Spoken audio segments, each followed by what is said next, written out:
Hi, my name is Dimitrios Charamis, and I would like to thank, first of all, the organization committee and personally Mrs. Kavura for inviting me here to speak. I will try to be as brief as possible. I will speak today about the future perspectives in internal audit. Before starting my academic career, I was for around 17 years, an internal auditor, mainly in audit firms. I've started working for Pricewaterhouse in the internal audit department, then to some other big auditing firms. I have communicated and cooperated with different industries, public sector, private sector, listed companies, or bigger or smaller. Everyone, more or less, are requiring from the internal audit more or less the same things. According to internal audit's definition and the International Professional Practice Framework stated there, says that internal audit is mainly the core purpose is assurance, so the auditing function, let's say, but also has a consulting activity also. So this is something that we have to consider regarding the internal audit. When I say assurance and consulting, that both of them fall under the umbrella of predicting and overcoming potential emerging risks that are involved in any system of internal controls. So this is something very, very basic, and this is something that we have to keep in mind at all times, because everything starts and ends there. Internal audit is the third line of defense, as the Institute of Internal Auditors stating, which means that it's the last thing in any organization, in public sector, in universities, or in public sector or private sector companies. So the new trends and the things that might shape the future of internal auditing, I think it's more or less something that any auditor or anyone related to audit should consider. I have written down three major things that probably will shape the future of internal audit. The first thing is, of course, the new technologies and new operating models, such as artificial intelligence. I think most of you have heard or have seen in practice, blockchain technologies or robotic process automation, that are technologies that the auditor needs to understand, because all companies employ them in a bigger or smaller level. So something that the internal auditor also should consider. The second thing is the regulatory changes, which is also very, very important because they are constantly changing and they potentially have great impact on each organization. So internal auditor is something that needs to consider and give the proper attention. The last thing is the sustainability and the ESG reporting and the ESG factors. That also is something that comes out of regulation, and all stakeholders think that nowadays have a crucial importance. I'll go through in a little bit detail on those three functions. So regarding new technology and advancements, I have written down here a small process. Each new technology drives, and of course artificial intelligence drives the company to new opportunities. So new opportunities, of course, bring new risks. You cannot undertake an opportunity without having some risk to the company to undertake. So these risks must be addressed, must be identified, and of course must be monitored promptly, especially by internal auditor. Of course, risks, as you probably know, is not something that is only it does not fall only under auditor. The big companies, especially the listed ones, have from the regulation have the obligation to have risk management departments. And this is the second line of defense, as the Institute of Internal Auditor states. And also the top management has responsibility to manage risks. They are decision makers, so they undertaking some risks. Next, I have a very indicative result from research that is performed by the ECIIA. ECIIA is this Confederation of all Institute of Internal Auditors in Europe. So they making research every year, which they call it risk in focus, and they ask internal auditors from around mainly in Europe. They take responses regarding what in their opinion, should be the risk for the couple next of years.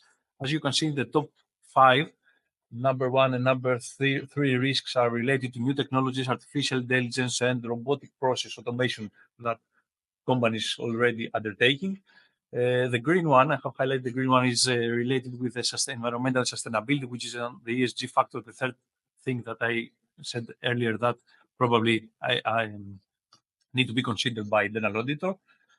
And have highlighted also the specific trend in artificial intelligence that, in their opinion, in 2027, I mean 3 years from now, should be almost double the risk in relation to what it is, the level of risk as it is now in 2024.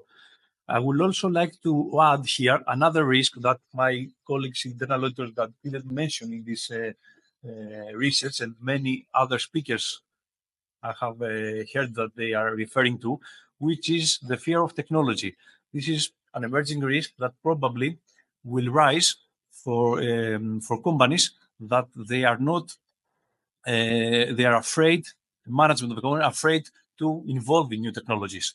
So this is maybe another risk, because if a company does not does not use artificial intelligence or robotic techniques as far as they can, maybe they have a competitive disadvantage compared to other companies. So maybe another risk is the fear of technology. How internal auditors should can assist in increasing the benefits and mitigating the emerging risk.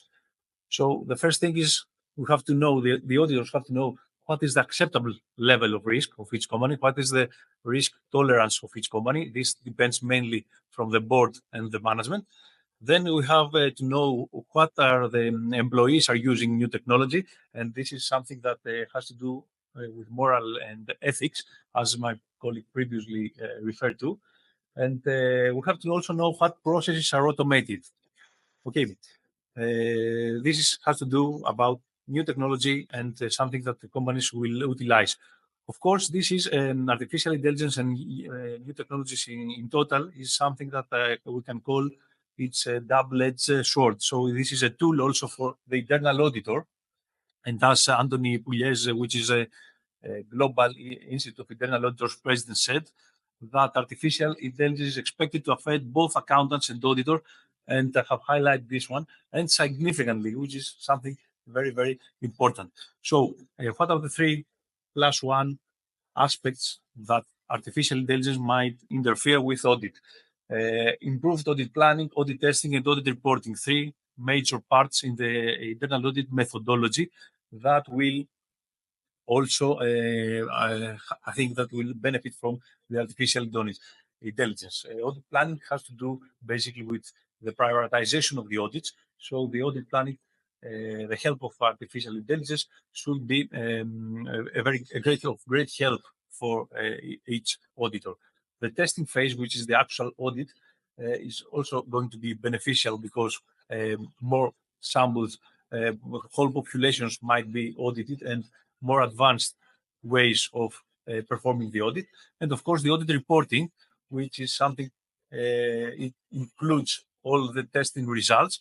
So audit reporting also is going to benefit from new technologies and the artificial intelligence. I would also like to add the quality review, which is the review relates to the audit work, which is something which is from the standards each audit department, each audit function, the audit function should perform. And now we have also the new standards of 2025, new internal audit standards, that they are also voting for that. The Institute of Internal Auditor has already taken some measures, and they have updated and prepared the framework for auditing artificial intelligence. So I think that the auditors are already prepared to that direction.